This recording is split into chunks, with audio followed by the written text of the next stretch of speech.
Olá, meus amores! Vamos estudar história?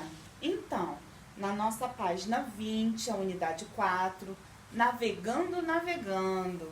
Vamos acompanhar com a tia Valquíria aí a leiturinha? Vamos lá.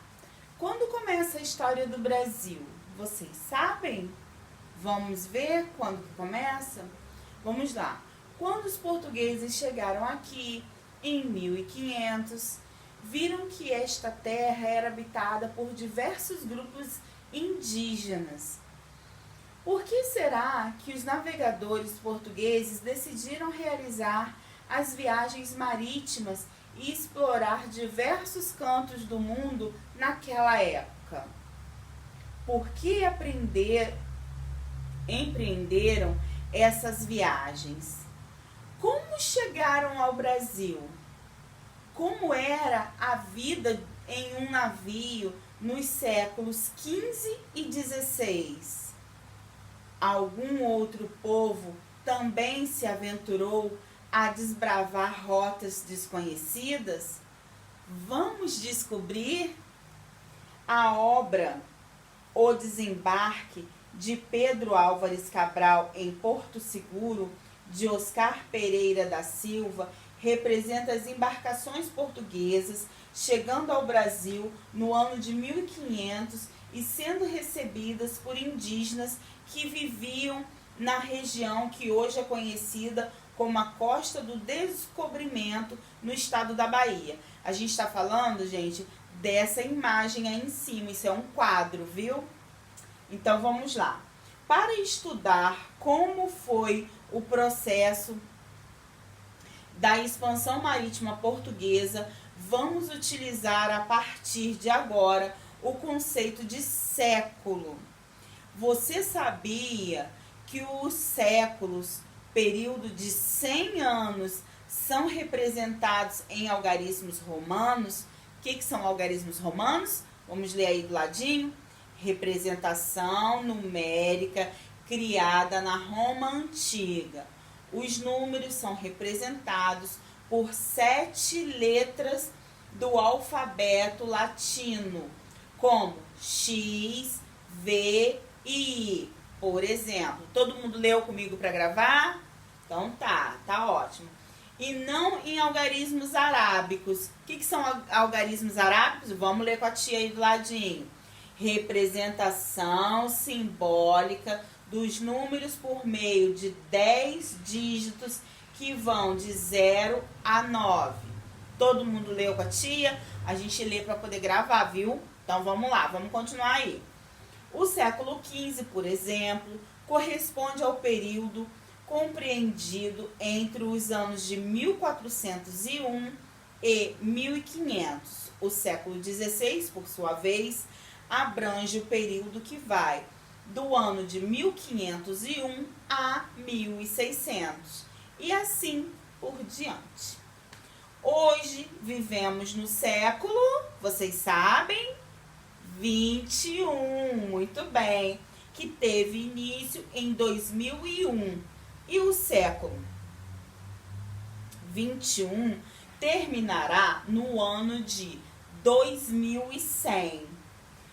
Nesta unidade, vamos estudar sobre a chegada dos portugueses na América no final do século XV e sobre o início da colonização do território que conhecemos hoje como o nosso Brasil, né?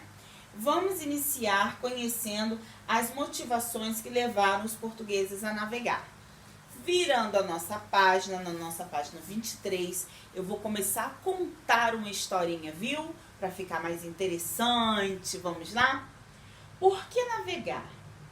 Em meados do século XV, o governo de Portugal passou a organizar expedições marítimas para tentar encontrar uma rota marítima pelos oceanos Atlântico e Índico, para chegar à região das Índias e assim participar do comércio de artigos de luxo que conhecia por lá. Gente, Índias, termo usado pelos europeus no passado para se referir às várias regiões da Ásia. Vamos lá. Entre os produtos comercializados na região das Índias estavam a porcelana, a seda, o ouro, o algodão, as joias, as madeiras e principalmente as especiarias, que tinham grande valor na Europa. O que são especiarias? Conjunto de temperos como cravo, canela, pimenta do reino, etc. Vamos lá, voltando à nossa historinha. Alguns anos depois de os portugueses terem iniciado suas expedições marítimas, o governo da Espanha também começou a organizar expedições pelo Oceano Atlântico. Olha a guerrinha entre eles ali, hein? Uma competição. E por que no século XV embarcar em um navio em busca de novos caminhos era uma grande aventura? Será por quê, hein? Vamos lá. Porque o Oceano Atlântico ainda não era totalmente explorado. O mundo conhecido pelos europeus até então resumia-se a algumas partes da África e da Ásia. Eles ainda não sabiam da existência da América, da Antártica e nem da Oceania. Por isso, os navegadores europeus tinham de se preparar para explorar caminhos e regiões até então desconhecidos por eles. As expedições marítimas europeias pelos oceanos ficaram historicamente conhecidas como grandes navegações. Esse período foi marcado por uma intensa produção de mapas, visto que todos os anos eram descobertos vários novos territórios pelos europeus. Muitos desses mapas eram ilustrados com criaturas marítimas que simbolizavam os medos dos navegadores diante dos mistérios dos oceanos. Imaginem só, baleias gigantes, povos gigantes, imagina, gente. Observe no mapa abaixo algumas criaturas marítimas ilustradas pelo cartógrafo. Olha só, um peixe grandão, vários bichos aí super esquisitos, né? Então, vamos lá para a nossa última paginazinha. Eu sei que a historinha tá legal, né? Mas o restante vai ficar para a próxima aula, ok? Vamos lá.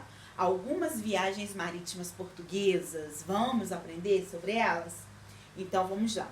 Os portugueses e outros povos da Europa, da África e da Ásia já faziam viagens marítimas de curtas distâncias antes do período das grandes navegações. Para conseguir as especiarias do Oriente, os comerciantes utilizavam as rotas comerciais do mar Mediterrâneo, além de rotas terrestres. Essas rotas também eram usadas por diversos outros povos diante de tempos antigos, desde os tempos antigos. A partir de 1453, essas rotas marítimas, principalmente as do mar Mediterrâneo, passaram a ser disputadas por turcos, genovenses e venezianos. Naquele contexto, sair da Europa e chegar até as Índias pelas rotas das especiarias começou a se tornar algo muito caro e difícil. Assim, Portugal, que não era bobo nem nada, começou a investir em pesquisas para encontrar uma nova rota marítima pelos oceanos para chegar às Índias. Olha que lindo esse quadro aí embaixo. A obra A Partida de Vasco da Gama para a Índia, do artista Alfredo Roque Gameiro, representa o navegador português partindo às Índias em 1497, há muitos anos atrás, né, gente? Joguinho rápido. Com base no texto desta página, é possível concluir que, vamos lá, o governo de Portugal não tinha interesse em chegar às Índias, porque as rotas das especiarias estavam sendo disputadas por outros povos. Isso é verdade ou mentira, gente? Mentira, né? Então, a opção certa é, vamos ler? Vamos ler todos aí? No contexto das grandes navegações, o governo de Portugal pretendia chegar às Índias por um novo caminho marítimo. Desse modo, os portugueses poderiam continuar participando do comércio de artigos de luxo e de especiarias. Então, na próxima aula, tia Valquíria volta contando o restante dessa história maneira, né? Ó, beijinho pra vocês e até a próxima, viu?